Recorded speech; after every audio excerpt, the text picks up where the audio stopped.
Hey everyone, it's Normal Life. Welcome back to the channel. We're going to look at PlayStation today. I know I'm going to PC for the next generation gamer, but I'm actually interested in what the PlayStation has got to offer with the user experience. What I mean by user experience is when you turn the PlayStation on, the interface, the menus, the games, how quick you can get into games, and the features that it has. So I'm going to give my honest opinion, what I think of the PlayStation user experience, and what I really want this to be next gen. I don't want it to be basically like a new iPhone update when they've just make it look a bit more prettier and they put new features in, but it's still the same thing, just disguising what was already there. So I want it to make sure that it would be a next gen experience. Okay, let's see what the PlayStation has got to offer with the interface or user experience.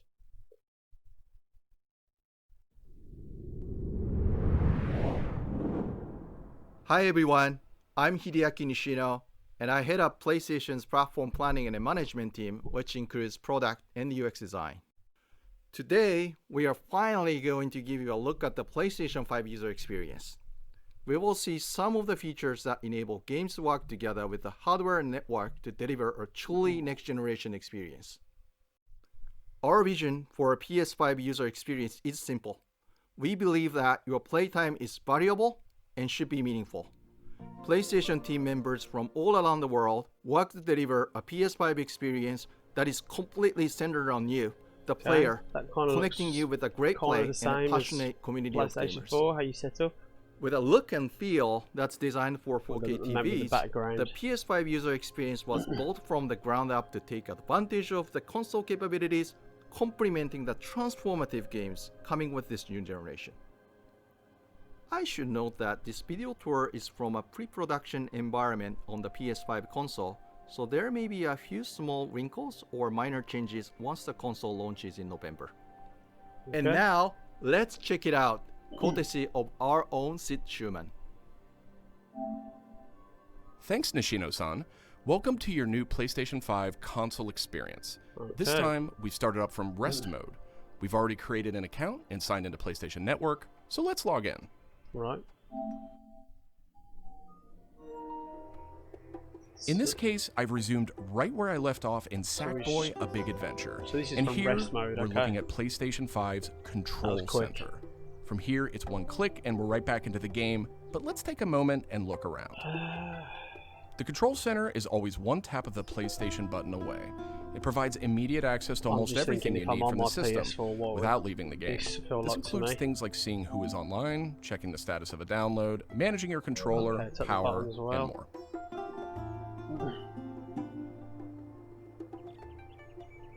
These colorful characters are called cards, and they let you interact with games and the system in a variety of ways.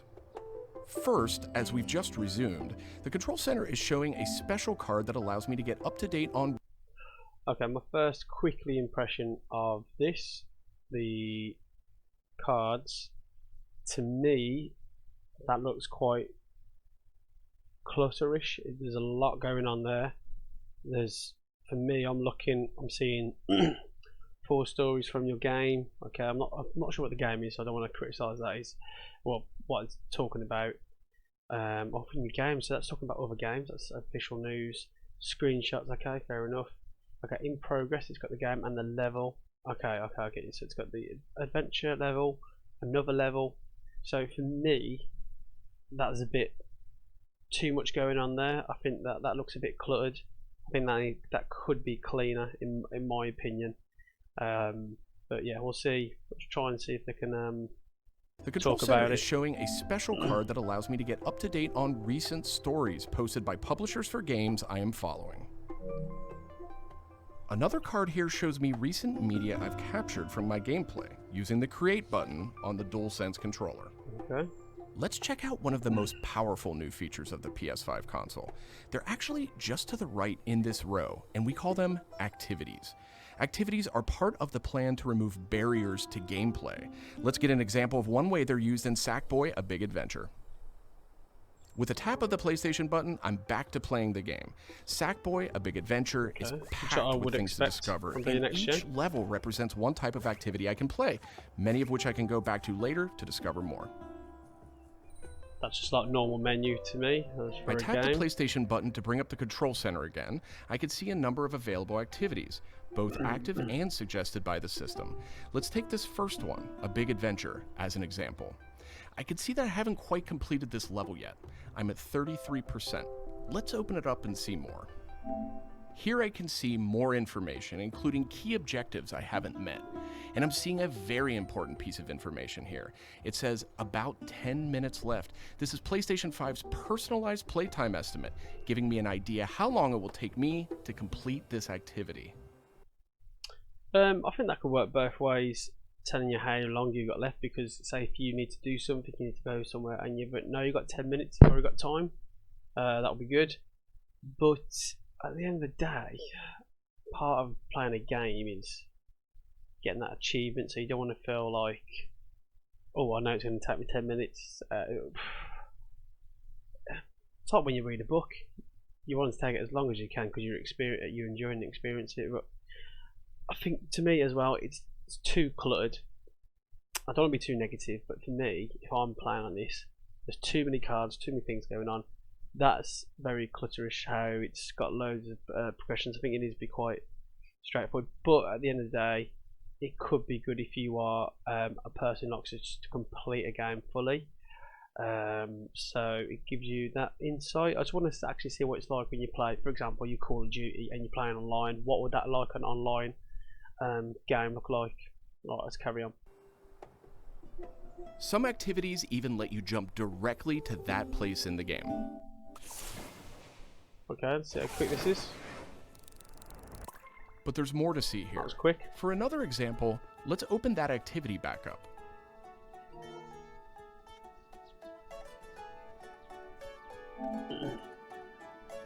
It looks like I missed an objective to find the monk robe's costume piece. Looks like I need a little help. Some in-game activities, like this one, offer official game help. Game help is included as a benefit for active PlayStation Plus members in some PS5 games. In this case, I can open up that objective to get some hints without resorting to a web search or digging through long videos or articles that might contain spoilers. This particular hint is a video, and I can play it here in the card, and I can expand it to get a bigger view without leaving the game. Sometimes it's really useful to be able to see the hint on screen while you play. Some cards can be put in a picture-in-picture mode, or as shown here, a side-by-side view. Super cool. In some ways I like that, because I've actually played so many games and I'm stuck. I'm actually completely stuck and I'm at that point of giving up. So if they can actually do that for every game, that would be quite good. So it's there if you want it. You don't have to use it, but at the end of the day, then it could ruin some games. You could just overuse that. So I think that's a 50-50 one. But at the end of the day, when I get stuck in the game, I just Google what, for example, if I'm playing like The Last of Us, and I didn't know the combination to a safe, and I've got to go back somewhere. I'll Google it. If it could do it there, that would be good. Depends how in depth it goes into. It'd probably just be like main objectives, which you should do already. And if you pin a card, you can access it via the control center at any time. Now let's go find those rascally monk robes. Thanks, Game Help. The team at PlayStation wanted to make it really easy to chat with your friends on the PlayStation 5 console. So let's check out how it works. That's quite good. Here, it comes I'm up opening screen. an interactive notification with a tap of the PlayStation button, and I've decided to join the voice chat that my friend just entered. Now, my friend could have done this on the PlayStation app for mobile devices, from a PS4, or in this case, from a PS5. The DualSense controller features an integrated microphone too, so I can start talking right away. But I always have the ability to hit the mute button on the controller or in the menus. So if you can press it on the controller, that's good, instead of it always being on. Parties take on an expanded role with PS5, and they now provide persistent spaces to connect with groups that you play with. Here I have a couple of friends chatting away in the screen. party. Okay. One of them has started sharing their screen with the group. That's pretty good. Looks like they're playing Uncharted: The Lost Legacy. Because I had We can something chat like this while before. we play, and I can but I watch think it his was- progress as well. Your people you was playing with had to have some type of policy unlocked. This is another So you card can that can see be put in almost someone's picture-in-picture gameplay, mode, but this or is quite pinned good to the actually. side and while you you can play. move it. You can access it anytime via the control Wow. center too, but let's Okay. dismiss it for now. Imagine Okay, playing let's like review. Warzone, and you can So see what your far, we've teammates seen see. how activities That's quite on interesting. PS5 will make it easier and faster to hop back into PS5 games, and how you can get in-game help and chat with your friends. So that leaves online multiplayer gaming. Let's check it out. I see that some of my friends are online, so it's time to say goodbye to Sackboy for now and spin up a match of Destruction All-Stars. One of my friends in the party has already started a match, and we can join them from this card in Control Center. Okay, that's quite good that you can do all that. But Sam, again, And there we go. the Destruction cards, All-Stars I now wouldn't even quickly realise that starts is thanks there. to I think PS5's there's ultra Sam, again, high-speed SSD. too much going on. If you can all be on the same screen instead of me scrolling Okay, I think across, we've got enough that'd be a people bit on our better. party, so let's jump in. We're keeping the focus on PS5's user experience today, so let's zip ahead so we can see more. Okay. And just like that, we're in. Well, We don't have because time you to sped it play a up. full match today, but I do think we have time to take a quick photo. To do that, I'll just tap the Create button on the DualSense controller. PS5 is always capturing recent gameplay, but when you Well, glad compose they've a shot, updated that because even using sometimes in-game photo mode, you can I don't capture know a if I took high-quality a screenshot here. screenshot This or a video, optimizes capturing or the if it moment, captured it, letting so- you review and choose to share later on. I should mention, so that's a bit better. screenshots and video can be captured at up to 4K on the PS5 console. Very nice. Okay, so far we've shown off how to jump into activities, how to chat with your friends, get into groups together to play, capturing gameplay, all of that while in game. But what if I want to play a different game? Welcome to the PlayStation 5 home screen. This is where you'll land when you start up from a powered off state, and where you'll go when you want to choose a new game to play or download. The layout of this space is designed to present games and game content beautifully on a 4K display, with simple and super fast access to what you need. And in case you're wondering, media-related apps will have their own space like this one, but today we're focused on gaming. Each game has its own Okay. hub, completely integrated, so all you need to do is scroll down to see activities you can jump that right looked a into. bit better Video clips, than the one we have stories now. about the game, DLC, and more. Backward compatible PS4 titles will benefit from some of these features too. Oh, okay. Let's move one spot to the left and check out Explore, which brings together all your games. We saw a view of this from the Control Center earlier, and another view will also be in the new PlayStation app for mobile devices. Explore keeps you in the loop with official stories from PlayStation and from all the games you're following, including trending media from the community. We'll be testing and learning about this feature in the US at launch, so not everyone will have this on day one, but it gives you a good idea of the direction. I don't think that's going to really launch off quite well. I think with learning news about your games and everything, you kind of just do that off your own phone. Go on the official Twitter website or whatever that you can find more information about the game or the latest information, because I don't think that will always keep up to date. And especially just being like cards, I don't know how informative it will be because it will just be controlled by PlayStation. And yeah, I think that's kind of a useless feature. Don't really see that kicking off. And this is PlayStation's store for PS5. It's completely integrated into the system. It's not a standalone app anymore.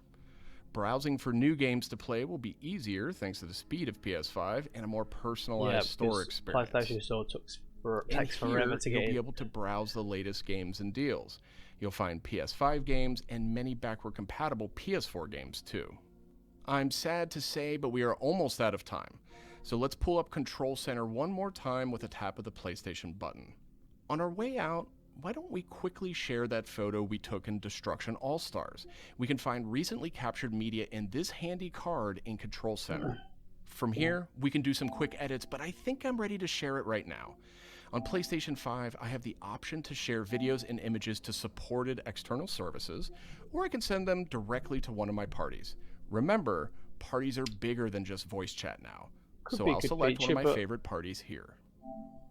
depending if you Let's don't use attach a quick PC with message it. here.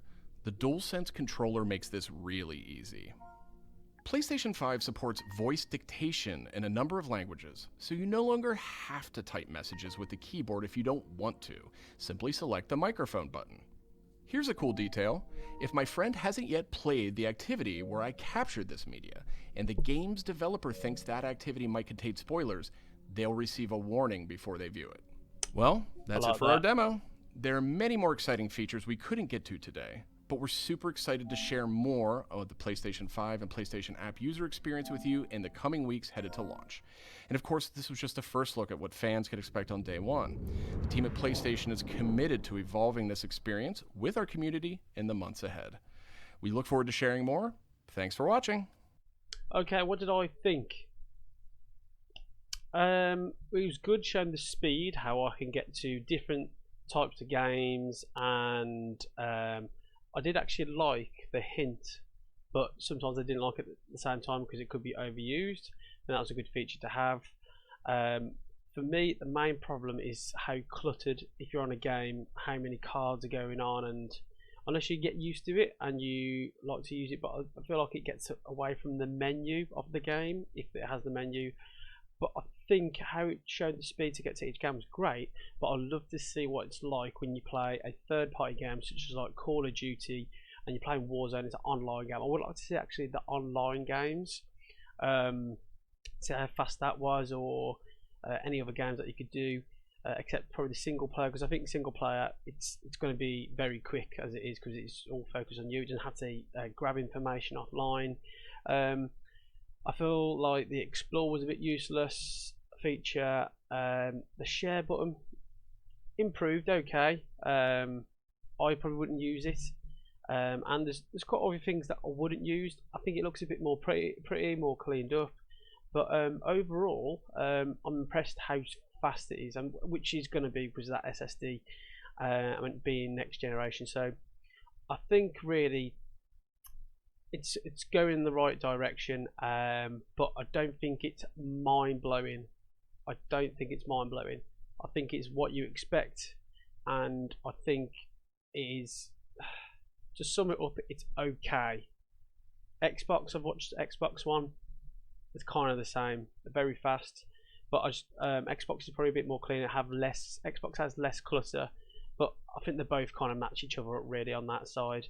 But yeah, what do you think, guys? Write in the comments below if you agree or disagree with me, and I'll see you all in my next video.